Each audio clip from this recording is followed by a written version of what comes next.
दोस्तों, अपने परिवार से, अपने माता से, अपने भाई से, अपने बहन से, अपने दादा दादी और परिजनों से तो सभी प्यार करते हैं, लेकिन दोस्तों प्रकृति के बनाए गए हर जीव से जो प्यार करने का संदेश देता है वो कबीर पंथ।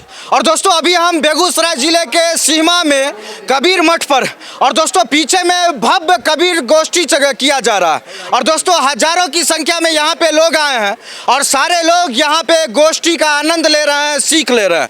और दोस्तों जो कबीर पंथ, कबीर मठ और जो कबीर पंथियों की सोच है वो सोच यहाँ पे जाहिर इस तरह से हो रही है क्योंकि दोस्तों यहाँ पे 100 वर्ष से भी ऊपर के हरि बाबा जी, और उनका उम्र 110 साल से भी ज़्यादा है करीब करीब लगभग। और हरि बाबा का देखिए कि शरीर असक्षम हो गया है, पूरे शरीर से कमज़ोर हो गए हैं, लेकिन सारे लोग उनको भगवान की तरह पूज रहे हैं, भगवान के जैसा पूजा कर रहे हैं, चरण स्पर्श कर रहे हैं, सेवा दे रहे हैं, सम्मान दे रहे हैं।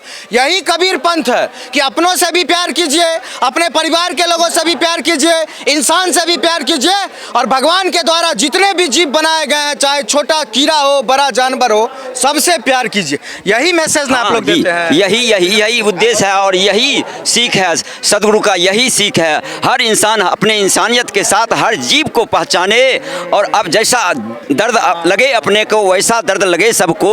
जान पराए शैतान प्यारे, बहुत बुरा लगता रब को।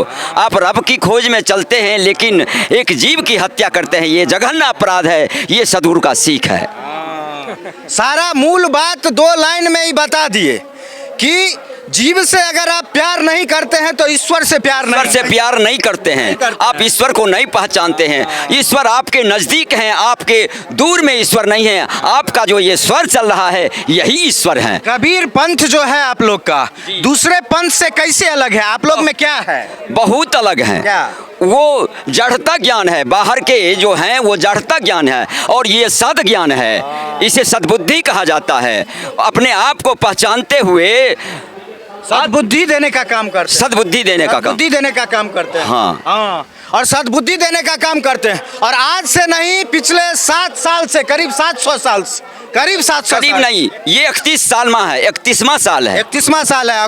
कबीर साहब का कितना साल हो गया? ये 6.5 लगभग 700 साल हो गया। 700 साल से वो ज्ञान आज तक लोगों को प्रकाश में डाल रहा, अंधकार से दूर कर रहा। और दोस्तों उसी अंधकार को मानव जीवन से, बुराई को खत्म करने के लिए ये महाशय हैं। क्या नाम हुआ आपका? हमारा नाम त्रिवेणी दास है। त्रिवेणी दास जी के सौजन्य से यहाँ पे देख रहे हैं जितने सारे लोग यहाँ पे इस सत्संग को, इस गोष्ठी को आज सुनने के लिए आए हैं। और न जाने एक सत्संग से कितने लोगों के जीवन में बदलाव आएगा, कितने लोग आज के बाद से जीव को प्यार करना शुरू कर देंगे। बहुत यूट्यूब पर आप देख करके देखिए कि एक संत हैं जिनका नाम है रमाशंकर साहब। अच्छा।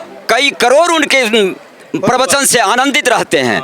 वो यथार्थ बात बोलते हैं। और इसी तरह कबीर पंथियों का सिद्धांत है कि जब भी बोलो तो डट के बोलो और सिद्धांतिक बात बोलो, सही बात, बिना डरे बोलो, किसी से बिना डरे आप बोल सकते हैं कि भगवान, अभी दुर्गा पूजा चल रहा है, भगवान को खुश करने के नाम पे, कबूला के नाम पे जो बलि चढ़ाया जाता है खस्सी का, बकरी का, ये गलत है। ये जघन्य अपराध है। ये जघन्य अपराध है। अगर कोई इस प्रथा को चला के चल रहा है तो समझ लो यह भगवान के साथ दगाबाजी कर रहा है। भगवान कहीं नहीं बोलते हैं, और भगवान को कोई देखा नहीं। असल में अभी भगवान का परिचय दिया गया कि 5 अक्षरों के मेल से भगवान की शब्द की उत्पत्ति हुई। उस उत्पत्ति में तो भगवान सबके सब हैं। ये जितने जीव चराचर हैं सबके सब भगवान हैं। सबके सब भगवान। ये नहीं बोल रहे हैं कि हर एक जीव में भगवान, ये सीधा बोल रहे हैं कि हर एक जीव ही भगवान। अगर उनकी पूजा नहीं किए तो भगवान की पूजा नहीं हुई। कितनों मंदिर में गए, घंटा डोलाया, अगरबत्ती दिखाया, मुर्गा काट के खा लिया, व्यर्थ गया आपका पूजा, नदार्थ गया, आपका पूजा सार्थक नहीं हुआ। आप अपने जी के स्वाद के लिए किसी जीव को बद्ध करते हैं। विचार की बात है, विचार के साथ देख लें। अगर आपके पास किसी प्रकार की गुड़ हो गया तो उस गुड़ को बहाने के लिए आपको डॉक्टर के पास जाना पड़ेगा। और ये हमारे संत महापुरुष आपके भीतर में जो मलिनता है उस गुड़ को निकालने के लिए ये सत्संग समारोह लगाते। हाँ, तो सारा बात बता दिए हैं कि काहे ये गोष्ठी का आयोजन किया गया। इंसान में जो बुराई आ गई है, इंसान में जो गंदगी है, मानसिक गंदगी हो, चाहे अहंकार हो, गुस्सा हो, ईर्ष्या हो, लोगों में दूसरे के प्रति जलन हो, और जीव जंतु को जो प्रताड़ित करते हैं, काट के खाते हैं, मारते हैं, किसी भी तरह का जो इंसानी बुराई है उसको दूर करने के लिए आज हजारों लोगों को बुला करके इतने बड़े कार्यक्रम को किया गया। और निश्चित रूप से ये सारे लोग कबीर पंथ से जुड़े हुए हैं, और ये लोग चलते भी हैं तो देख के चलते हैं कि हमारे पैर के नीचे कोई चींटी ना आ जाए, एकदम नहीं आवे, बड़ा संभल के चलना पड़ता है। अच्छा, एक चीज हमको बताइए, अभी भी बहुत सारे लोग हैं जो गंदगी से भरे हुए हैं, मानसिक गंदगी से भी हाँ है तो है ना, में कोई कमी नहीं, लेकिन फिर भी आप लोग से कितने लोग जुड़े होंगे यहाँ पे जो सब चीज छोड़ छाड़ दिए? लगभग बहुत सारे लोग इसमें, हम तो अनुमान करते हैं इस सत्संग के अंतर्गत जितने लोग आए हैं उसमें कुछ लोग हो गए जो ये आचरण से गिरे होंगे, ये भक्षा भक्षी में लगे होंगे। अच्छा, एक चीज हमको बताइए, बहुत सारे संत महात्मा कहते हैं कि तुम्हारे वजह से जितने जीव की हत्या हुई तुम्हारे जीवा के कारण, उतनी बार तुमको उस रूप में जन्म लेना पड़ेगा। यही बात है। अच्छा। इसलिए संत महात्मा लोग कहते हैं कि 84 लाख जोनी है, उस जोनी में जाने के लिए वो निमंत्रण देता है, किसी जीव को जो बद्ध करता है वह निमंत्रण देता है, पुनः उस जोनी में उसको जाना पड़ता है। बहुत सौभाग्य के बाद किसी को मानव जीवन मिलता है। अगर हमको मानव शरीर मिला है, मानव जीवन मिला है, तो काफी सौभाग्य के बाद मिला, लेकिन इस सौभाग्य को लोग दुर्भाग्य में बदल लेते हैं और जीव हत्या कर देते हैं। आपकी वजह से जितने जीव को तकलीफ हुआ, जितने जीव मरे, याद रखिएगा उसी तरह से आपका भी वध होगा और आप भी भटकिएगा उसी योनि में। आपको पाप का प्रायश्चित करना पड़ेगा। एकदम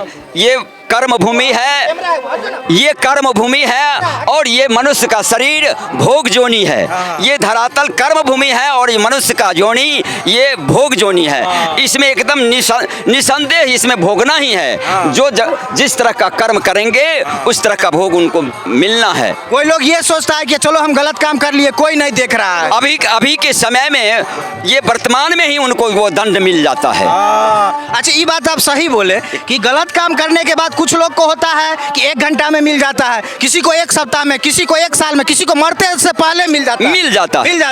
आपको महाराज जी को बात बताए, हम कुछ गलत करते हैं तो हमको 2-4 घंटा में मिल जाता है। देखिए कितना आपका अपना आत्मा कबूल किया कि हम 2-4 घंटा में ही हम समझ जाते हैं। अगर मेरे उंगली में थोड़ा सा खरोंच भी आता है या पैर में ठेस लग गया तो हम सोचते हैं कि हम क्या गलत किए कि हमारे साथ ये कष्ट हुआ, परिणाम, और हम सोच के समझ जाते हैं कि अरे ये गलती किए थे, इसीलिए आगे से गलती नहीं करने का। नहीं, एकदम नहीं। जीवन के इस कठिन डगर पर चलना संभल के यारो, चलना संभल के। एक और अंतिम चीज है मेरे में, एक और क्या कहे आप आशीर्वाद। हम रोज रात को स्वप्न देखते हैं, सपना देखते हैं, और रोजाना 1 नहीं 4-4 सपना देखते। कुछ भी कर लिए, रोज बेडशीट बदल दिए, भगवान को प्रणाम करके सोए, लेकिन सपना देखना नहीं बंद होता। ये आपका जो पहले का प्रक्रिया किया हुआ है, इसके फलस्वरूप आपको ये स्वप्न होता, लेकिन स्वप्न बिल्कुल झूठ है। बिल्कुल झूठ, सपना झूठ है, सपना झूठ है। आप उसको अपने चरित्र पर उतारिएगा तो आप दुखित हो जाइएगा। इसलिए सपना को अपना भूल जाएं, सपना को अपना ना माने, सपना को भूल जाएं। कि महाराज जी सपना देखते हैं, उसका असर बहुत देर तक रहता है, हमको उठने के बाद भी, उठने के बाद दर्द होता है आपको। इसलिए संभल के चलना है, और बुराई के प्रति कभी हम भावना नहीं रखेंगे। जब भी चलेंगे तो संभल के चलेंगे। हर इंसान को इंसानियत की बातें सिखाएंगे। लाखों लोग देख रहे हैं आपको जी सर। सभी लोगों को एक इंसान के तौर पे दूसरे इंसान को आप क्या सीख देना, क्या मैसेज देना चाहेंगे कबीर पंथ की तरफ से? बोलिए। कबीर पंथ की तरफ से मैं यही कहना चाहता हूँ, जो रूहानी शक्ति आप में है, जो रूहानी शक्ति है सारे मानव प्राणी में है, जीव में है, वही रूहानी शक्ति हम में भी है। और बस इससे हम ज्यादा नहीं कहेंगे। एक और अंतिम बात, जो लोग मांस मछली खाते हैं, जीव हत्या करते हैं, उसको क्या कहिएगा? उसको तो सीधा शब्द में कहिए कि ये निश्चर्य वृत्ति है। ये निश्चर्य वृत्ति है, मनुष्य है नहीं। अगर मनुष्य है तो अपनी माँ से जाकर पूछे कि माँ जिस समय मेरा जन्म हुआ था उस समय आपने दूध पिलाई थी या मांस खिलाई थी। चलिए, बहुत बहुत धन्यवाद, आशीर्वाद दीजिए हमको। बहुत अच्छा। चलिए। इसी तरह समाज की सेवा करते रहेंगे। ये हम संतों का ये दुआ आशीर्वाद आपके। कहिए, क्या कहिएगा? 2 शब्द आप भी कहिए। क्या है ये जो है ना, ये जीव, ये जो मनुष्य है बड़े भाग से पाया हुआ है। इसलिए ये मनुष्य जोनी जो है से कर्म करना चाहिए। कर्म भूमि है और जैसा कर्म करेगा वैसा फल मिलेगा। और सब लोग हम लोग चेताते हैं और प्रचार करते हैं जो कि मनुष्य जोनी मिला है, कर्म अच्छा कीजिए जो अगले जन्म में फिर मानव जीवन मिलेगा। और आपको बहुत बहुत धन्यवाद, इतने अच्छे लोगों के बीच में, इतने सुकर्मी लोगों के बीच में, सुकर्मी लोगों के बीच में हमको सम्मानित दिए, ये बहुत बड़ा हमारे लिए सौभाग्य का बात है।